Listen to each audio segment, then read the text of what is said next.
It is a summer evening in 1958 at an American drive-in movie theater, and the light is just starting to go. A station wagon rolls slowly across a wide gravel field, past row after row of low humped ramps, and noses up to a small metal post with a speaker hanging off it. The father rolls down his window and hooks the speaker onto the glass.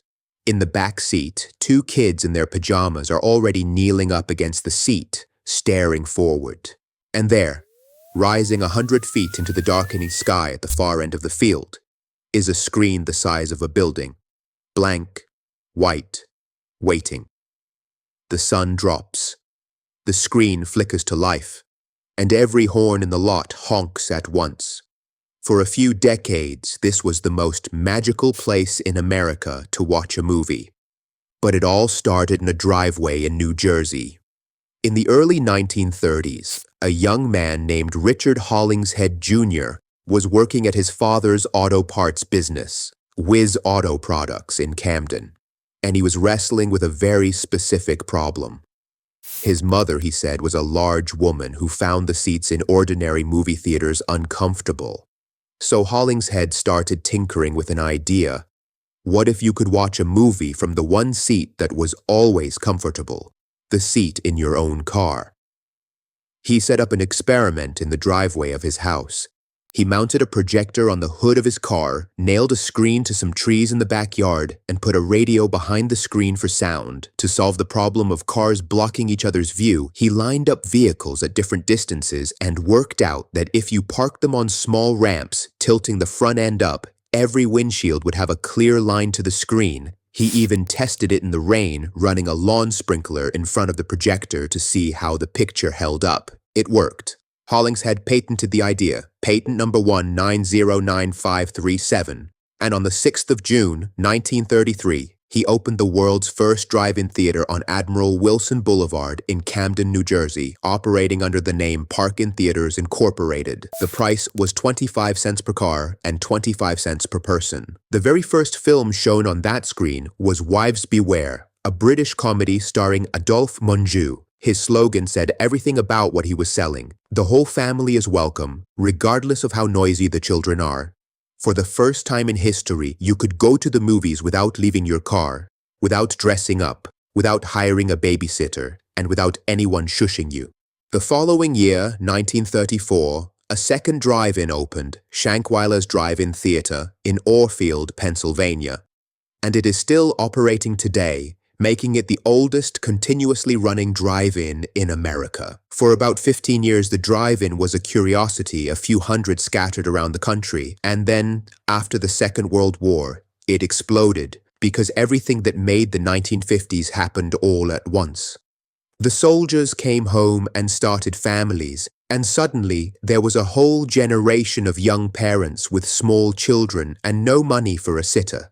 They bought cars, millions of them. They moved out to the new suburbs, where there was cheap open land on the edge of town, exactly the kind of big flat lot a drive-in needed. Put all of that together, and the drive-in stopped being a novelty and became an institution. At the start of the 1950s, there were a little over 800 of them. By 1958, at the absolute peak, there were more than 4,000 drive-in theaters across the United States, roughly 1 out of every 4 movie screens in the entire country. And the genius of it was that the drive-in understood it was never really selling movies. It was selling a night out for the whole family. The theaters leaned into it completely. They built playgrounds right under the screen, so you could bring the kids an hour early and let them run wild until dark. They offered bottle warming services for the babies. Some had pony rides, miniature golf, even small train rides for the children. And the snack bar. The snack bar was the entire business. The movie was just the thing that got you in the gate. The real money was in the popcorn, the hot dogs, the soda, and the candy, which is why every intermission you would see that famous little cartoon of dancing snacks marching across the screen, singing at you to get up and walk to the concession stand. The drive-in made almost nothing on the film and almost everything on the food. The screens also became a natural home for B-movies and drive-in exploitation films, low-budget pictures that would never have survived in a traditional theater but played perfectly well on a summer night to an audience that was already half distracted. There was, of course, the other reputation, because if you were a teenager in the 1950s, the drive-in was something else entirely. It was one of the only places a young couple could go to be alone in the dark, away from their parents, for the price of a movie ticket. The back row of the drive-in earned a nickname that everybody understood and nobody said too loudly: the Passion Pit. For an entire generation of American teenagers, the drive-in was where you took a date, and what was happening on the screen was very often not the main event. That double identity, wholesome family playground and teenage hideaway, on the very same lot, on the very same night, is a big part of why the drive-in lives so warmly in the country's memory. The experience even sounded different over the years.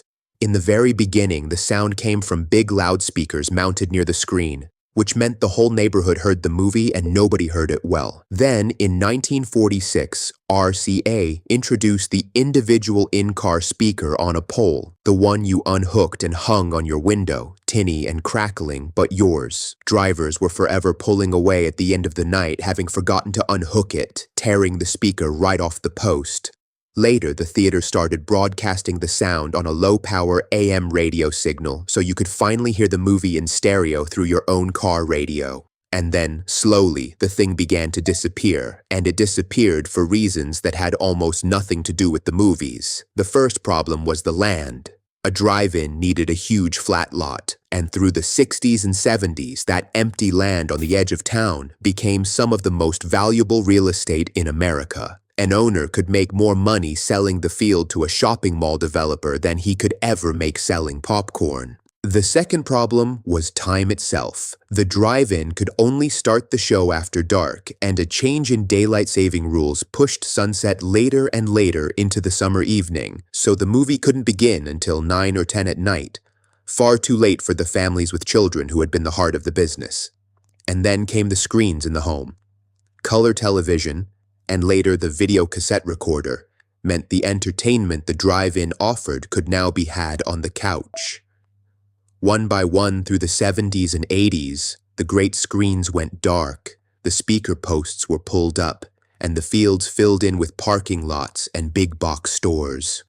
From more than 4,000 at the peak, the number of drive-in theaters in America has fallen to somewhere between 280 and 330 still operating today, according to the United Drive-In Theater Owners Association. But the ones that survived have become something close to sacred. A working drive-in now is not just a place to see a film, it is a place to touch a vanished version of American life, to back your car up to a giant screen under the open sky, hang a speaker on your window or tune your radio, and watch a movie the way your grandparents did on a first date.